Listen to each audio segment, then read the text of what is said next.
Patient was 30-year-old female. उसकी history में cardiac activity absent होने की वजह से पहले 2 अबॉर्शंस। उसके बाद 2018 में कंसीव हुई, पर 8th मंथ में एलएसएस हुआ क्योंकि ओलिगोएंड्रोनियस। और फिर अभी वो वापस प्रेगनेंसी चाहती है, इसलिए मैम के पास आई थी। अभी प्रेजेंट कंप्लेंट्स है, उसको वेरिकोज वेन उसका ऑपरेट हुआ है, पर बायलैटरल लेग पेन रहता है उसको। फिर उष्ण प्रचीति और घशाला फोड़े थे, ऐसे 3 कंप्लेंट्स लेकर वो आई थी। Known case of hypothyroidism, PCOD, pregnancy induce diabetes mellitus. उसकी एचएसजी करने पर नॉर्मल था। फिर हिस्ट्री ऑफ चिकन पॉक्स और टाइफाइड, ऐसी 2 हिस्ट्री है। मेंस्ट्रुअल हिस्ट्री में 2 to 3 डेज की साइकिल रेगुलर विदाउट क्लॉट्स। सिर्फ कटिशुल ये कंप्लेंट थी। 29 to 30 डेज की साइकिल है उसकी मेंस्ट्रुअल साइकिल। तो मेंस्ट्रुअल साइकिल वैसे नॉर्मल थी, सिर्फ कटिशुल एक प्रॉब्लम एक कंप्लेंट थी उसको। प्रकृति देखेंगे तो पित्तज प्रकृति। डेट ऑफ बर्थ 10 नवंबर थी। शारधर्मी प्रकृति उसकी है। वेट है 73.5 kgs। अब उसकी केस में एक हेतु सेवन और उससे अलग अलग व्याधियाँ कैसे देखने मिलती है, जैसे वेरिकोज वेन भी है और साथ में गर्भाशय पे उसका परिणाम, गर्भ वृद्धि पे उसका परिणाम होकर अबॉर्शंस, ये दोनों चीज़ें एक ही केस में देखने मिल रही है कैसे होती। तो पहले उसके दिनचर्या में देखेंगे तो सुबह उठना 6:30 बजे और रात को सोना 12:30 बजे। व्यायाम बिल्कुल नहीं था। और फिर लंच में 12:30 बजे चपाती भाजी, ज्वार की भाकरी, दाल, राइस और मिर्ची उसका रोज़ रहता था खाने में। फिर चाय पीना, रोज़ चाय पीना, 2 कप चाय रोज़ सुबह और शाम को। चाय पीने से पहले पानी पीना। डिनर 7:30 बजे होता था और खाने में वही फिर चपाती भाजी और मिर्ची, कभी कभी पापड़ और अचार, ये चीज़ें थी उसके डाइट में। फिर रोज़ ड्राई फ्रूट्स, शाम को रोज़ नाश्ते की जगह ड्राई फ्रूट्स रोज़ रहता था उसके खाने में। और मांसाहार 1 से 2 बार हर वीक में होता था, उसमें मटन और अंडी, ये 2 चीज़ें थी। फिर सुबह नाश्ते में पोहे, उपीट, इडली, ये सब कुछ चीज़ें रहती थी, वड़ा, सांभर, ये सब। ये सारा जो उसका आहार विहार है, इससे अग्निमांद्यकर हेतु ऐसे दिखते हैं, जैसे कि मानस ने बताया था।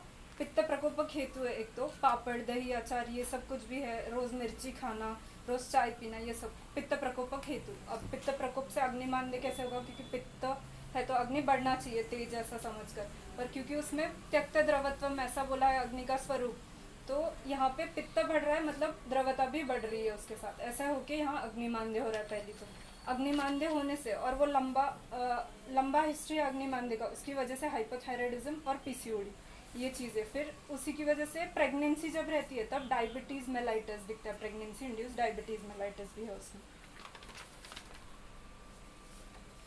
और गर्भवृद्धि में 4 चीज़ें बोली है गर्भवृद्धि के लिए। ऋतु, क्षेत्र, अम्बु, बीज। उसमें जो अम्बु है, अम्बु मतलब रस जो जाना चाहिए गर्भ को, वो विकृत मतलब जा ही नहीं रहा। पहली बात तो अग्निमांद्य है, उसके कारण रस धातु दुष्ट, उसके कारण क्लेद, विकृत क्लेद उत्पत्ति। उस विकृत क्लेद जो गर्भाशय में जाता है और गर्भाशय के जो रसवाहिनियाँ है उसमें अवरोध निर्माण करता है, जिसके कारण गर्भ का पोषण नहीं होता सही से। यहाँ पे कार्डियक एक्टिविटी एब्सेंट ऐसा बोला है, तो कार्डियक एक्टिविटी आती कब है, 18 से 20 वीक्स में कार्डियक एक्टिविटी आती। हम ऐसा सोच सकते हैं कि पंचमे मासी गर्भस्य मांस शोणितस्य उपचयो भवति अधिकम अन्यभ्य मासेभ्य, ऐसा बोला। तो यहाँ पे अवयव उत्पत्ति नहीं हो रही है, ऐसा नहीं है। 4th मंथ में कार्डियक का डेवलपमेंट हो रहा है प्रॉपर, बट उसका काम शुरू नहीं हो रहा। तो 5th मंथ में जो पोषण होना चाहिए वो नहीं हो रहा, क्योंकि रसवाहिनियों में अवरोध है, रस उस तक सही से पहुँच नहीं रहा, इसलिए कार्डियक एक्टिविटी नहीं आ रही है। ऐसा मॉडर्न डायग्नोसिस उन्होंने कुछ नहीं बताया था क्यों ऐसे अबॉर्शन हो रहा है, कार्डियक एक्टिविटी नहीं आ रही है, पर मैम का ऐसा बोलना है कि ये चीज़ है कि अवरोध है और वो पोषण नहीं हो रहा है सही से, इसलिए कार्डियक एक्टिविटी नहीं है वहाँ पे। तो मैम ने अब ट्रीटमेंट कैसी दी थी। ट्रीटमेंट में पहले रसपाचक, क्योंकि अग्निमांद्य है, विकृत क्लेद उत्पत्ति हो रही है, रस धातु विकृत है, इसलिए रसपाचक आया है विषम ज्वर में। ज्वर अध्याय में विषम ज्वर नाशक कषायों में रसपाचक आया है। उसके कंटेंट्स है इंद्रयव, पटोल, कुटकी, ये सारे रस का पाचन, विकृत रस का और क्लेद का पाचन करने के लिए। उसके बाद कैशोर गुगुल दिया नाम ने। उसको वेरिकोज वेन की भी कंप्लेंट थी, उसकी वजह से बायलैटरल लेग पेन था। वातरक्त अधिकार में आया कैशोर गुगुल। तो ये उस पेन के लिए दिया था, ऐसा मैम का बोलना है। गुगुल और त्रिफला, गुड़ुची, शुंठी, विडंगा, मुस्ता, पिपली, दंती, मूल, ये सारे उसके कंटेंट्स है कैशोर गुगुल के। अब रक्त, पित्त, रक्त और सीरा, इनका संबंध है डायरेक्ट, क्योंकि पित्त फिर रक्त, आश्रय आश्रय संबंध। और उसके बाद रसात रक्तम ततो स्तन्यम श्रुप कंडरा सीरा, ऐसे, तो उससे सीरा का संबंध आ जाता है। तो सीरा का संबंध विकृत रस, पित्त वृद्धि, उससे रक्त धातु विकृति, और फिर सीरा पे उसका काम। ख वैगुण्य सीरा स्थान में होगा तो वेरिकोज वेन, और वहाँ पे कैशोर गुगुल अच्छा काम करेगा, इसलिए कैशोर गुगुल दिया हुआ। फिर मधुमालिनी वसंत, ये एक कल्प दिया, ये भी ज्वर अध्याय में आया हुआ है, ज्वर अधिकार का है। विषम ज्वर के बाद जो आता दौर्बल्य है, उसके लिए मधुमालिनी वसंत ये कल्प दिया। और साथ ही साथ मधुमालिनी वसंत के फलश्रुति में आया है कि गर्भवृद्धि करश्च आसो गर्भिणी नाम सुखवहा रोगनाशात परम दद्यात बल मांस अग्निवर्धनम। तो यहाँ अग्नि भी मान्य है, और गर्भवृद्धि सही से नहीं हो रही, बल कम है, और बल और मांस की वृद्धि के लिए मधुमालिनी वसंत ये कल्प दिया है। उसके बाद त्रिफला गुगुल, ये भी दिया था। त्रिफला के कंटेंट्स ऐसे हैं जो क्लेद का नाश करते हैं, पाचन करते हैं, इसलिए यहाँ पे त्रिफला गुगुल दिया हुआ।